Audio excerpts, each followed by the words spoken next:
Ibu. Baik, perkenalkan nama Ibu Septidiana Ambolang.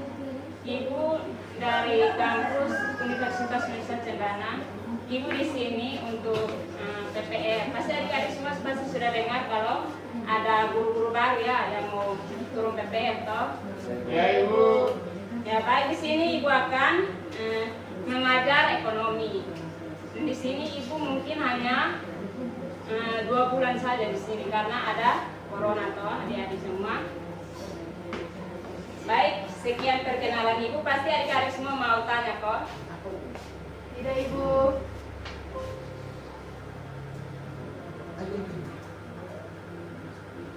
Oke baik, di sini materi yang Ibu bawa yaitu tentang kebutuhan manusia. Pasti di sini adik-adik semua sudah dengar. Baik, adik-adik semua pasti sudah tahu apa itu pengertian kebutuhan manusia. Baik, di sini pengertian kebutuhan manusia itu adalah segala keinginan manusia baik berupa barang atau jasa untuk mendapatkan kepuasan jasmani atau rohani dengan kelangsungan hidupnya. Contohnya di sini kebutuhan manusia adalah setiap orang yang butuh makanan atau makanan menjadi kebutuhan setiap orang yang harus dipenuhi demi kelangsungan hidupnya. Yang berikut itu faktor-faktor kebutuhan manusia. Di sini ada 5 faktor. Yang pertama itu faktor usia. Adik-adik semua, siapa yang tahu pengertian dari faktor usia? Ada yang tahu kok pengertian dari faktor usia? Tidak Ibu. Tidak tahu Ibu. Tidak tahu Ibu.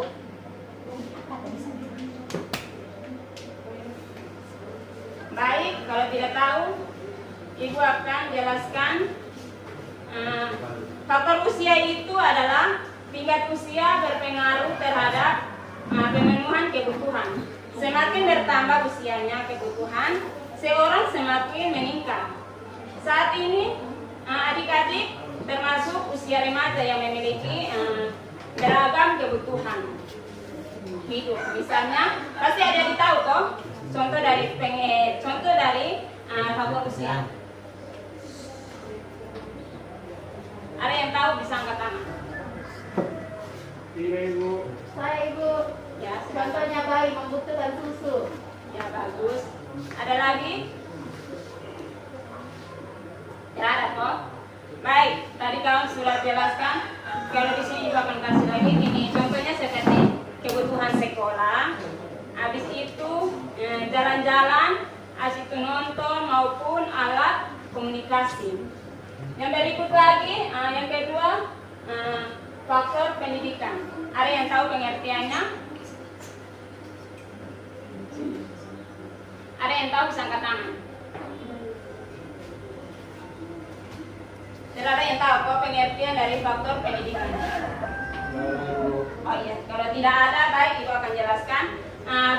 Faktor kebutuhan pendidikan itu adalah kebutuhan manusia akan bertambah seiring perubahan tingkat pendidikannya. Saat ini mungkin kita hanya membutuhkan beberapa buku dan peralatan sekolah. Akan tetapi setelah kita memasuki bangku kuliah, tentu kita akan membutuhkan lebih banyak buku, perlengkapan kuliah dan perlengkapan praktik. Adik-adik di sini semua ada yang tahu bahwa contoh dari faktor pendidikan. Yang bagian B itu faktor pendidikan. Ada yang tahu kok? Kalau yang tahu bisa angkat tangan. Oke, kalau adik-adik tidak tahu di sini Ibu akan kasihkan contoh dari faktor pendidikan itu adalah semakin referensi perlengkapan kuliah dan semakin tinggi tingkat pendidikan, semakin bertambah jumlah kebutuhannya. Itu contoh dari faktor pendidikan. Yang ketiga itu faktor teknologi. Ada yang tahu kok faktor teknologi? Adik-adik dong ada yang tahu, pasti sudah dengar apa itu faktor teknologi. Ada yang tahu bisa angkat tangan? Kalau tidak ada, baik Ibu akan jelaskan.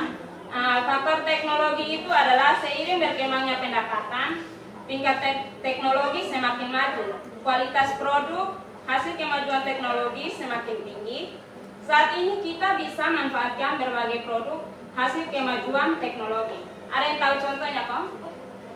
Contoh teknologi. Sekarang kan sudah zaman teknologi, pasti adik-adik semua sudah tahu. Tahu Bu. Ya. Seperti menggunakan HP untuk mencari materi yang ada di internet ini. Ya, betul. Ya, itu salah satu dari faktor teknologi adik-adik semua. Baik, kita akan masuk di poin yang ketiga, pendapatan. Faktor pendapatan. Adik-adik tahu kok pengertian dari faktor pendapatan? Pendapatan adalah pemasukan atau penghasilan seseorang dalam satu bulan, Ibu. Seulang, kenapa? Pendapatan adalah pendapatan adalah pendapatan yang dihasilkan oleh seseorang dalam satu bulan itu. Oh iya, bagus. Ada lagi yang tahu kok? Ada yang tahu bisa angkat tangan? Tidak ada yang tahu kok? Ya baik, terima kasih. Tadi Adik sudah jawabkan. Baik, pendapatan itu adalah manusia bekerja untuk memperoleh pendapatan dalam rangka memenuhi kebutuhan. Itu kebutuhan besar, kecilnya pendapatan berpengaruh terhadap jumlah dan jenis pemenuhan kebutuhan. Saat ini pendapatan meningkat, kebutuhan seorang akan meningkat pula.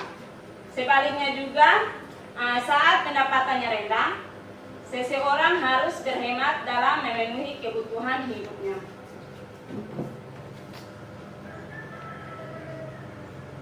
Baik, kita akan masuk di poin yang terakhir, yaitu jumlah penduduk. Pasti kita sudah tahu apa itu pengertian dari jumlah penduduk. Jumlah manusia yang ada di suatu tempat. Ya bagus. Ada yang tahu? Kok masa satu murid saja yang jawab terus, masa yang lain bisa duduk diam saja? Ya, kalau tidak mengerti ya. Oh bagus. Jadi selama ini sekolah hanya bolos-bolos saja ya. Oh iya bagus. Oke baik. Faktor jumlah penduduk itu adalah jumlah kebutuhan akan semakin meningkat seiring pertambahan jumlah penduduk. Semakin besar jumlah penduduk menyebabkan pemenuhan kebutuhan juga beragam. Ada yang tahu kok contoh dari jumlah penduduk? Jangan satu orang saja yang jawab kok, harus semua yang di dalam kelas ini bisa.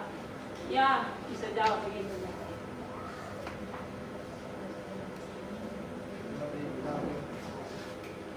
Contoh dari jumlah penduduk.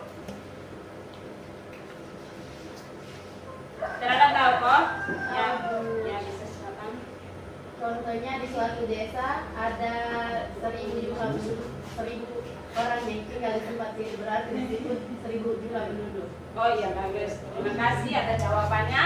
Baik, contohnya itu kebutuhan penduduk di Indonesia ini tentu lebih besar daripada penduduk negara Malaysia dan Singapura ya. Oke baik, berikut.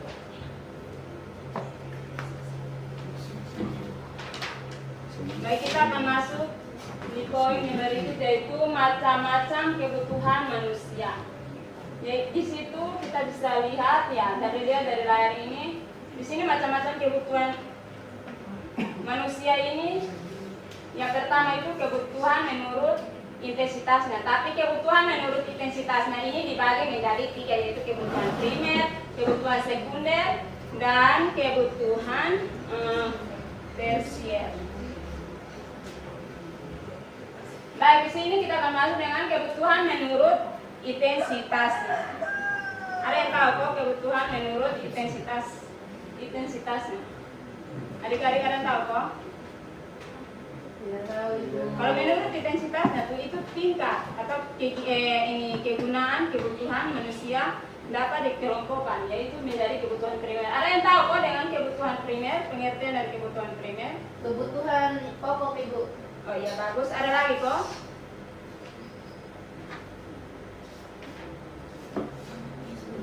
Kebutuhan primer ini masa adik-adik semua selama ini sekolah ini tidak tahu apa itu pengertian dari kebutuhan primer.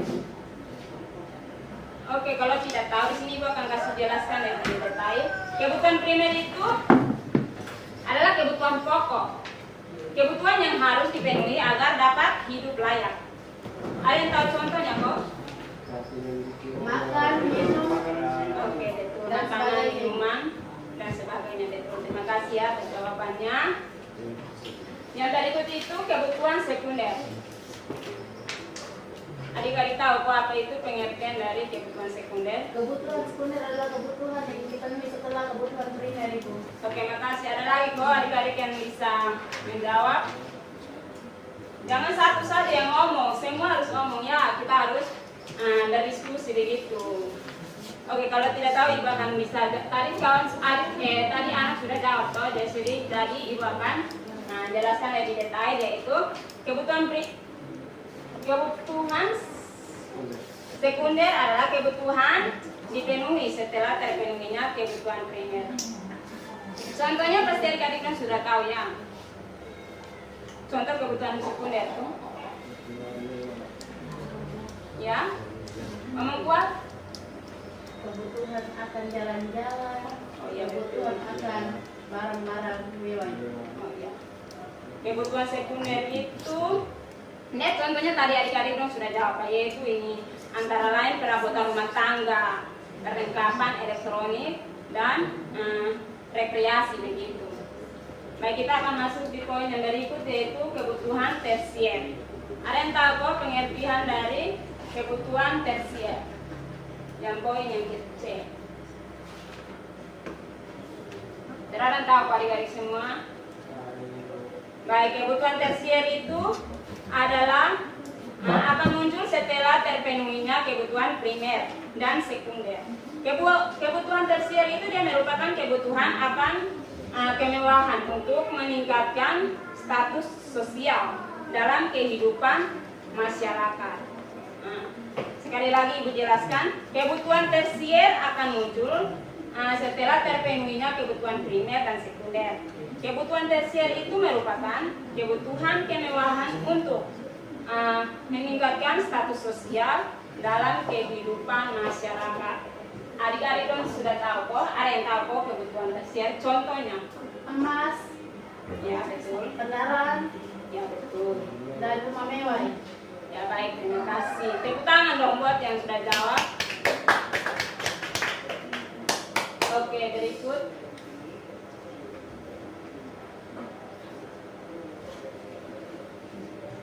Kita akan masuk di poin yang berikut yaitu kebutuhan menurut subjeknya, yaitu dibagi menjadi dua, yaitu kebutuhan individu dan kebutuhan kolektif. Baik, jadi adik semua tahu kok yang pengertian dari kebutuhan individu.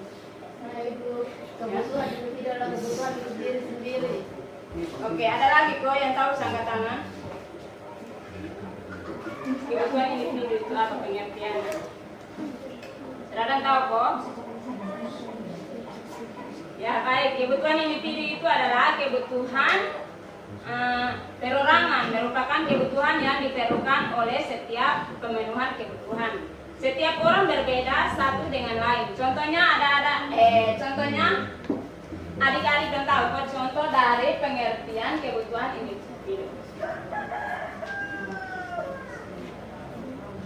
Ada yang tahu kok? Sebut saja salah satu contoh dari kebutuhan individu. Contohnya, saya membutuhkan pakaian untuk dipakai. Ya betul. Makan, Ya itu kebutuhan pribadinya saya itu. betul. Di sini ibu akan kasih detail lagi. Nah, contohnya kebutuhan seorang pelajar berbeda dengan kebutuhan seorang mahasiswa. Kebutuhan guru dengan petani juga berbeda gitu. Baik, kita akan masuk di poin yang kedua, kebutuhan kolektif. Ada yang tahu apa pengertian dari kebutuhan kolektif? Kebutuhan kolektif atau kebutuhan kelompok itu, di mana kebutuhan itu mengutamakan kebutuhan satu kelompok, lebih dari satu orang itu. Ya betul. Ada lagi yang tahu kok adik-adik semua? Baik, kebutuhan kolektif itu dia merupakan kebutuhan untuk sekelompok orang secara bersama. Penyediaan kebutuhan ini umumnya dipenuhi oleh masyarakat secara swadaya dan pemerintah. Adik-adik semua di sini ada yang tahu kok contoh dari kebutuhan kolektif? Oke, kalau tidak tahu, di sini salah satu contoh dari kebutuhan kolektif itu adalah kebutuhan kelompok fasilitas publik atau keamanan dan kebersihan begitu. Itu kebutuhan kolektif. Yang berikut kita masuk di poin yang berikut, yaitu kebutuhan menurut waktu. Di sini kebutuhan menurut waktu dibagi menjadi dua, yaitu kebutuhan sekarang dan kebutuhan yang akan datang. Ulangi lagi, kebutuhan menurut waktunya itu dibagi menjadi dua, yaitu kebutuhan sekarang dan kebutuhan yang akan datang. Baik, adik-adik yang duduk di sini pasti sudah tahu ya kebutuhan sekarang, pengertian dari kebutuhan sekarang. Adik-adik sudah tahu kok? Tahu. Yang tahu bisa jelaskan. Kebutuhan yang harus dipenuhi saat ini atau tidak dapat ditunda. Ya betul. Ada lagi kok? Baik, Ibu akan kasih lebih detail lagi ya. Kebutuhan menurut waktunya yang pertama itu kebutuhan sekarang ya. Pengertian kebutuhan sekarang itu, kebutuhan sekarang merupakan kebutuhan yang memiliki prioritas untuk dipenuhi saat ini. Kebutuhan ini dia bersifat rutin dan dipengaruhi terhadap kelangsungan hidup. Ada yang tahu kok contoh dari kebutuhan sekarang? Adik-adik semua ada yang tahu kok? Makanan di waktu lapar dan obat untuk orang yang sakit. Oke, makasih atas jawabannya. Kita akan masuk di poin yang berikut, yaitu kebutuhan yang akan datang. Ada yang tahu kok pengertian dari kebutuhan yang akan datang? Kebutuhan yang lebih mengarah pada persiapan guna menghadapi kebutuhan yang akan datang itu. Ya betul. Ada lagi yang tahu kok? Baik, tadi kita sudah dengarkan dari teman kita yang sudah jelaskan dari pengertian kebutuhan yang akan datang. Itu merupakan kebutuhan yang waktu pemenuhannya pada masa akan datang. Pemenuhannya dapat dipersiapkan dan berguna bagi terjaminnya kehidupan pada masa depan. Contohnya pasti adik-adik sudah tahu kok. Contohnya itu asuransi dengan tabungan bank ibu. Iya, menabung di bank, betul. Asuransi pendidikan dan tabungan hari tua untuk dana pensiun. Terima kasih. Baik, kita akan masuk di poin yang berikut, yaitu kebutuhan menurut sifatnya. Kebutuhan menurut sifatnya itu dibagi menjadi dua, yaitu kebutuhan jasmani dan kebutuhan rohani. Pasti adik-adik tahu dari apa itu kebutuhan jasmani, pengertian dari kebutuhan jasmani. Kebutuhan jasmani, adik-adik tahu kok pengertian dari kebutuhan jasmani? Ya. Kebutuhan yang dibutuhkan oleh raga badan agar dapat memperoleh kepuasan raga itu. Oh iya betul. Kebutuhan jasmani itu kebutuhan yang berhubungan dengan pemenuhan kebutuhan fisik manusia, seperti menjaga kesehatan dan penampilan. Kebutuhan ini dapat dipenuhi jika tubuh dalam kondisi bugar atau sehat begitu. Ada yang tahu kok contoh dari kebutuhan jasmani? Olahraga dan tidur ibu. Pintar, tepuk buat teman kita yang tadi jawab. Oke, contoh dari kebutuhan jasmani itu betul. Kebutuhan ini makanan sehat. As itu ini pakaian, as itu kosmetik yang biasa kita pakai di muka, as itu kita olahraga. Nah itu adalah contoh dari kebutuhan jasmani. Oke, berikut kita akan masuk di poin yang kedua, yaitu kebutuhan rohani. Ada tahu apa pengertian dari kebutuhan rohani? Kebutuhan yang dibutuhkan oleh batin atau jiwa agar merasa lebih bahagia ibu. Ada lagi yang tahu kok? Ya, yang ya anak murid dan duduk ini hanya satu saja yang ya tahu ya, itu saja. Oke, baik, kebutuhan rohani itu kebutuhan spiritual berkaitan dengan tuntutan perasaan, etika dan pikiran seorang untuk memperoleh kepuasan batin. Ada yang tahu contohnya? Ibadah ibu. Betul, pintar. Ada lagi? Ada ibadat, ada rekreasi. As itu ilmu pengetahuan. As itu pemenuhan kebutuhan rohani diperlukan sebagai sarana menegangkan pikiran. Baik, berikut poin berikut.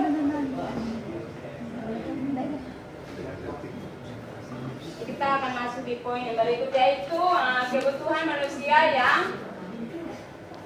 baik. Kita akan masuk di poin yang berikut, yaitu kebutuhan manusia yang tidak terbatas. Di sini ada beberapa poin, yaitu sifat alami manusia, tingkat pendapatan, lingkungan alam, lingkungan sosial.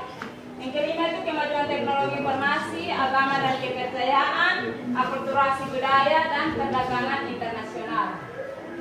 Kebutuhan manusia ini yang tidak terbatas itu yang pertama sifat alami manusia. Adik-adik tahu pengertian dari sifat alami manusia? Tidak, Ibu. Kalau tidak tahu, sifat alami manusia itu adalah sudah menjadi manusia untuk tidak cepat puas pada segala sesuatu yang sudah dimilikinya. Ketika sudah mendapatkan sesuatu, maka akan muncul kebutuhan lainnya seiring dengan situasi dan kondisi. Yang berikut itu tingkat pendapatan. Ada yang tahu pengertian dari tingkat pendapatan? Baik, tingkat pendapatan itu adalah semakin tinggi tingkat pendapatan seseorang, semakin banyak kebutuhan hidupnya. Contohnya, kebutuhan seorang pengusaha kaya berbeda dengan kebutuhan para karyawannya. Yang berikut itu lingkungan alam. Adik-adik tahu kok pengertian dari lingkungan alam? Tidak ada tahu kok? Tidak. Oke, kalau tidak ada tahu, Ibu akan kasih penjelasan. Lingkungan alam itu adalah untuk dapat bertahan hidup. Maka kita sebagai manusia selalu berusaha untuk menyelesaikan diri dan kebutuhan hidupnya dengan keadaan alam di sekitar kita. Kebutuhan hidup ini di daerah yang dingin akan berbeda di daerah yang panas. Dengan kebutuhan hidup ini di daerah tropis, baik dari segi makanan, pakaian maupun perumahan. Baik, berikut kemajuan teknologi informasi. Ada yang tahu pengertian dari kemajuan teknologi informasi? Tidak ada, Ibu. Oke, kalau tidak ada yang tahu, Ibu akan kasih jelaskan. Kemajuan teknologi informasi itu adalah perkembangan teknologi. Kan zaman sekarang kan kita semua sudah tahu apa itu teknologi kan? Oke, teknologi informasi memberikan kemudahan kepada kita untuk mendapatkan informasi sekaligus membeli suatu barang. Kita mau beli barang, kita tidak perlu ke pasar lagi, tapi kita akan pesan lewat online kan? Oke, baik. Yang berikut lingkungan sosial. Ada yang tahu kok pengertian dari lingkungan sosial? Oke, lingkungan sosial itu adalah secara nurani manusia mempunyai kebiasaan meniru tingkah laku orang lain, sehingga jumlah dan jenis kebutuhan hidupnya juga akan sangat dipengaruhi oleh lingkungan sosialnya. Seorang yang tinggal di lingkungan ekonomi tinggi akan terpacu dirinya untuk dapat menyesuaikan dengan lingkungan sosial budaya. Oke, yang berikut agama dan kepercayaan. Ada yang tahu kok?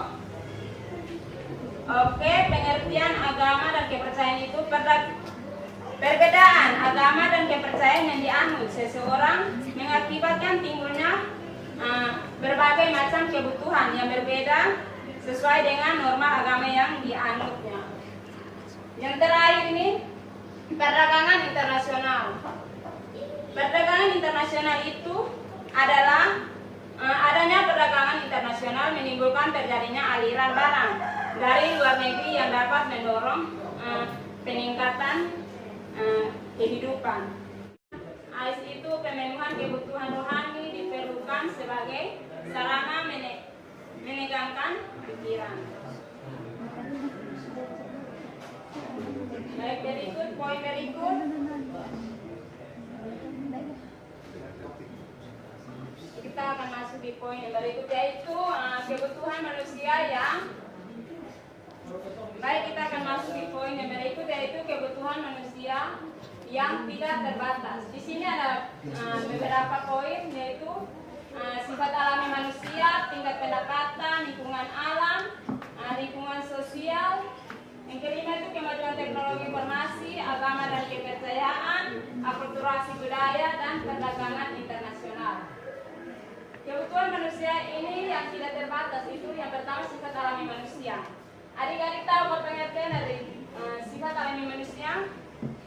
Tidak, Ibu. Kalau tidak tahu, sifat alami manusia itu adalah sudah menjadi manusia untuk tidak cepat puas pada segala sesuatu yang sudah dimilikinya. Ketika sudah mendapatkan sesuatu, maka akan muncul kebutuhan lainnya seiring dengan situasi dan kondisi. Yang berikut itu tingkat pendapatan. Ada yang tahu pengertian dari tingkat pendapatan? Baik, tingkat pendapatan itu adalah semakin tinggi tingkat pendapatan seseorang, semakin banyak kebutuhan hidupnya. Contohnya, kebutuhan seorang pengusaha kaya berbeda dengan kebutuhan para karyawannya. Yang berikut itu lingkungan alam. Adik-adik tahu kok pengertian dari lingkungan alam? Tidak ada yang tahu kok? Tidak. Oke, kalau tidak ada yang tahu, Ibu akan kasih penjelasan. Lingkungan alam itu adalah untuk dapat bertahan hidup. Maka kita sebagai manusia selalu berusaha untuk menyelesaikan diri dan kebutuhan hidupnya dengan keadaan alam di sekitar kita. Kebutuhan hidup ini di daerah yang dingin akan berbeda di daerah yang panas. Dengan kebutuhan hidup ini di daerah tropis, baik dari segi makanan, pakaian maupun perumahan. Baik, berikut kemajuan teknologi informasi. Ada yang tahu pengertian dari kemajuan teknologi informasi? Tidak ada, Ibu. Oke, kalau tidak ada yang tahu, Ibu akan kasih jelaskan. Kemajuan teknologi informasi itu adalah perkembangan teknologi. Kan zaman sekarang kan kita semua sudah tahu apa itu teknologi kan? Oke, teknologi informasi memberikan kemudahan kepada kita untuk mendapatkan informasi sekaligus membeli suatu barang. Kita mau beli barang, kita tidak perlu ke pasar lagi, tapi kita akan pesan lewat online kan? Oke, baik. Yang berikut lingkungan sosial. Ada yang tahu kok pengertian dari lingkungan sosial? Oke, lingkungan sosial itu adalah secara nurani manusia mempunyai kebiasaan menurut tingkah laku orang lain, sehingga jumlah dan jenis kebutuhan hidupnya juga akan sangat dipengaruhi oleh lingkungan sosialnya. Seorang yang tinggal di lingkungan ekonomi tinggi akan terpacu dirinya untuk dapat menyesuaikan dengan lingkungan sosial budaya. Oke, yang berikut agama dan kepercayaan. Ada yang tahu kok? Oke, pengertian agama dan kepercayaan itu perbedaan agama dan kepercayaan yang dianut seseorang mengakibatkan timbulnya berbagai macam kebutuhan yang berbeda sesuai dengan norma agama yang dianutnya. Yang terakhir ini perdagangan internasional. Perdagangan internasional itu adalah adanya perdagangan internasional menimbulkan terjadinya aliran barang dari luar negeri yang dapat mendorong peningkatan kehidupan. Baik, sekian dari materi Ibu. Pasti adik-adik semua sudah paham kok? Sudah, Ibu. Sudah, Ibu. Oke. Kalau sudah, waktu kita juga sudah habis. Jadi sebelum kita keluar, Ibu akan kasih tugas untuk kerja di rumah minggu depan bisa kumpul kembali. Oke, silakan adik-adik catat.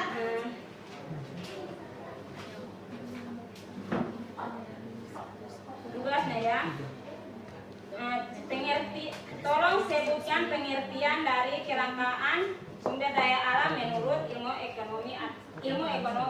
Hanya satu tugas saja yang dikasih ya. Ingat minggu depan kumpul ya.